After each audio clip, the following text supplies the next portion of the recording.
mantra doa pakai bahasa Ibrani atau Suryani berarti masih ragu kepada Al-Quran dan Al-Hadis. Assalamualaikum warahmatullahi wabarakatuh. Bismillah walhamdulillah wassalatu wassalamu ala rasulillah Sayyidina wa maulana Muhammad ibn Abdillah wa ala alihi wa sahbihi wa mawalah wa la hawla wa la quwata illa billah amma ba'd. Saudaraku kaum muslimin wal muslimat rahimakumullah, wabil khusus saudara-saudara kami para pecinta dan subscriber channel YouTube Al-Mu'alim Center dimanapun berada, yang tidak lupa senantiasa kami doakan semoga Allah Azza wa Jalla memberikan kesehatan, sehat walafiat lahir dan batin.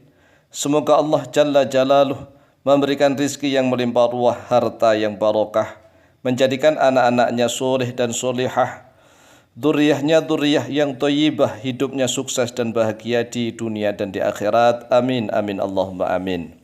Menjawab pertanyaan tentang apakah benar orang yang berdoa menggunakan mantra-mantra doa berbahasa Ibrani atau bahasa Suryani sebagai pertanda bahwa dia sebenarnya masih ragu-ragu kepada Al-Quran dan Al-Hadis.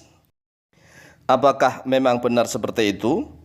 Saudaraku kaum muslimin wal muslimat rahimakumullah, dalam menjawab pertanyaan ini ada rincian, jadi tafsil.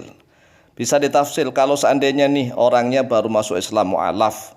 Dulunya dia misalnya beragama Yahudi atau Nasrani, kemudian dia masuk Islam nih masih baru mu'alaf. Maka dia ya dimaklumilah kalau seandainya dia masih menggunakan mantra-mantra bahasa Ibrani atau bahasa Suryani, yang dari kitab Taurat atau dari kitab Injil misalnya, atau dari Zabur bahasa Kipti. Tetapi kalau misalnya nih dia sudah Islam dari kecil atau sudah lama Islamnya, kemudian berdoa mantra-mantranya masih menggunakan bahasa Ibrani atau bahasa Suryani, maka bukan hanya ragu-ragu kepada Al-Quran, tetapi menurut Rasulullah SAW dia telah tersesat sesat-sesatnya. Dasar dalilnya adalah hadis riwayat Imam Ahmad bin Hanbal di dalam kitab Musnad beliau.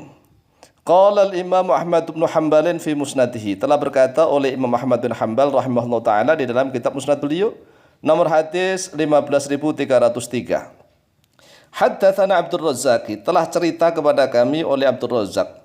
Qala amba'ana Sufyanu, telah memberikan kabar berita kepada kami Sufyan oleh Sufyan an Jabirin dari Jabir, an Sya'bi dari Sya'bi, an Abdullah bin Thabitin dari Abdullah bin Thabit radhiyallahu an.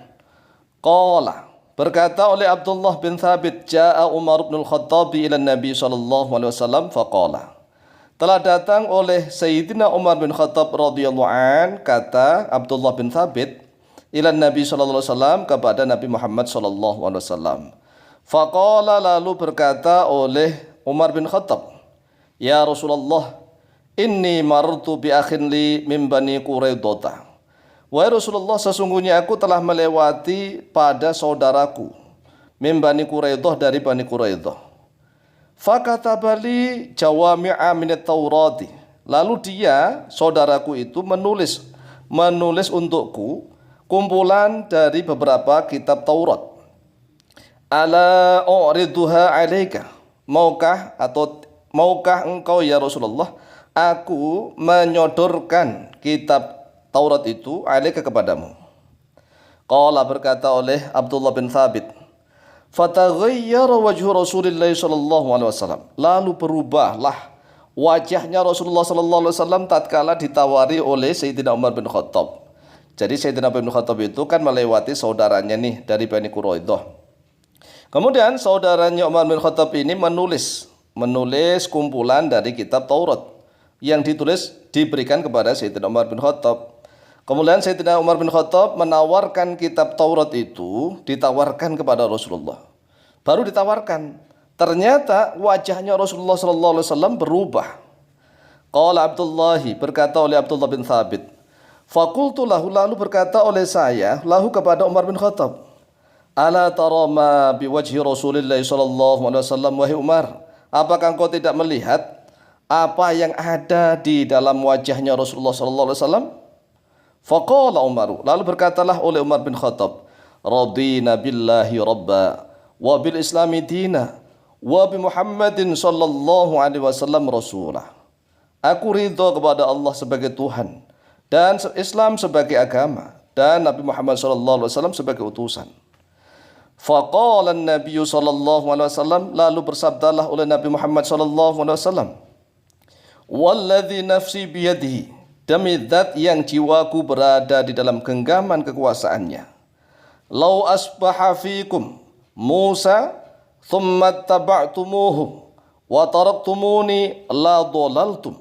Kata Rasulullah, demi zat yang jiwaku berada di dalam genggaman kekuasaannya, yaitu Allah Azza wa Jalla, lau asbaha fikum, kalau seandainya menjadi di tengah-tengah kalian Musa oleh Nabi Musa alaihi wassalam, thumma taba'tumuhu, kemudian mengikuti oleh kalian kepada Nabi Musa, wa taraktumuni, dan meninggalkan oleh kalian kepadaku, la dhalaltum, sungguh akan sesat oleh kalian.